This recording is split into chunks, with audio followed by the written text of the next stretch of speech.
Selamat pagi dan salam sejahtera saudara-saudara. Renungan pagi kita kali ini bertolak dari Nats Yeremia 18 ayat 6. Tertulis demikian. Masakan aku tidak dapat bertindak kepada kamu seperti tukang periuk ini, hai kaum Israel? Demikianlah firman Tuhan. Sungguh seperti tanah liat di tangan tukang periuk, demikianlah kamu di tanganku, hai kaum Israel. Saudara-saudara, Yeremia adalah nabi yang amat mencintai bangsanya. Dan cara Yeremia mengembalikan bangsanya yang saat itu terancam akan dibuang, yang saat itu akan dikenakan tantangan oleh bangsa-bangsa di sekitarnya, cara Yeremia adalah bahwa di dalam bangsa itu mesti ada keadilan dan mesti ada kesetiaan. Namun masyarakat kala itu menganggap Yeremia menuntut terlalu banyak. Bahkan Yeremia dianggap mencela bangsa itu karena menuntut keadilan dan menuntut kesetiaan. Padahal bangsa itu sedang terancam.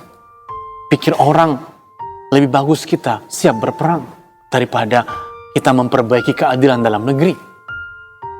Dan akibatnya apa? Yeremia ditolak. Yeremia tidak diacuhkan oleh bangsa itu.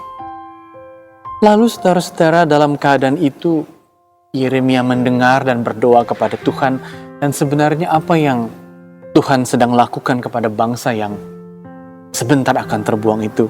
Seperti Yeremia 18 ayat 6 mengatakan bahwa Tuhan itu sedang membentuk bangsa itu, sebab bangsa itu seperti tanah liat, agar bangsa itu dengan bentukan, dengan benturan dapat menjadi periuk yang tahan api, dapat menjadi periuk terbentuk. Dan seluruh benturan, seluruh beban yang dialami bangsa itu seperti jemari panjunan, jemari pembuat penempa periuk tanah liat itu, agar terbentuk, agar kuat, bahkan tahan api. Bangsa-bangsa dan juga kita barangkali kadang-kadang tidak mau menempuh jalan pembentukan. Kita ingin cepat-cepat selesai, padahal sebenarnya momen ini bisa juga dikatakan sebagai momen terbentuknya kita, Anda dan saya, agar menjadi periuk yang tahan api. Namun ada juga poin lain yang Yeremia ingin ingatkan pada kita. Bahwa memang saat kita terbentuk, kita bisa mengalami banyak beban. Kita bisa mengalami banyak benturan. Dan kalau kita membaca Alkitab, saudara-saudara, mengapakah ada tanggungan? Bahkan mengapakah ada beban yang manusia bisa alami dalam hidupnya? Bagi Yeremia jelas, semua tanggunganmu, semua benturan yang kau alami, itu agar engkau menjadi periuk yang tahan api. Tapi dalam Alkitab, saudara-saudara, memang juga dikatakan bahwa benturan, tanggungan, bahkan derita yang kita alami bisa juga karena seperti Adam. Adam sendiri melakukan kesalahan, dan karena itu Adam diminta untuk bertanggung jawab.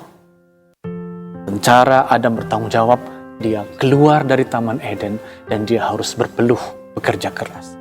Tapi juga saudara-saudara, dalam kitab Ratapan, kitab yang dibuat oleh Yeremia sendiri, kadang-kadang mengapa kita menanggung, mengapa kita tertekan, bahkan mengapa kita menderita.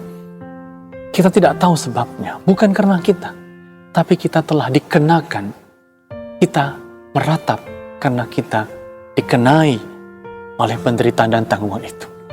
Lalu apa yang kita bisa lakukan dengan itu semua? Jelas, kita harus bersikap praktis dalam hal ini. Boleh meratap, tapi justru kita harus segera bangkit. Dan seperti dalam masa sekarang, kita harus segera menyambut normal baru. Dan dengan menyambut normal baru, kita menyambutnya dengan protokol kesehatan. Tapi ingat seperti kata Yeremia, bahwa semua itu seperti dilarikan di tangan panjunan, di tangan pembuat periuk api itu. Kita akan terbentuk kuat, kokoh. Bahkan kita bisa mengulang apa yang Ayub pernah alami. Kita tahu Ayub pernah dalam kedukaannya duduk dalam debu dan abu.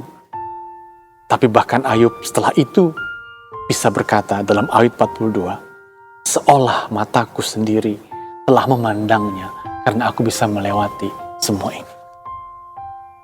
Selamat pagi, dan kiranya kita semakin memahami kehendak Tuhan. Amin.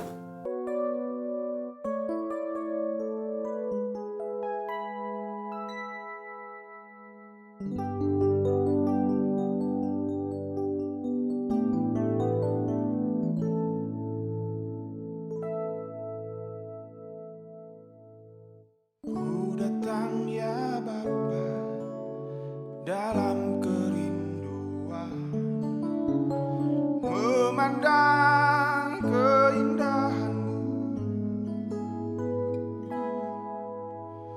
Ku berikan segalanya, semuanya yang ada.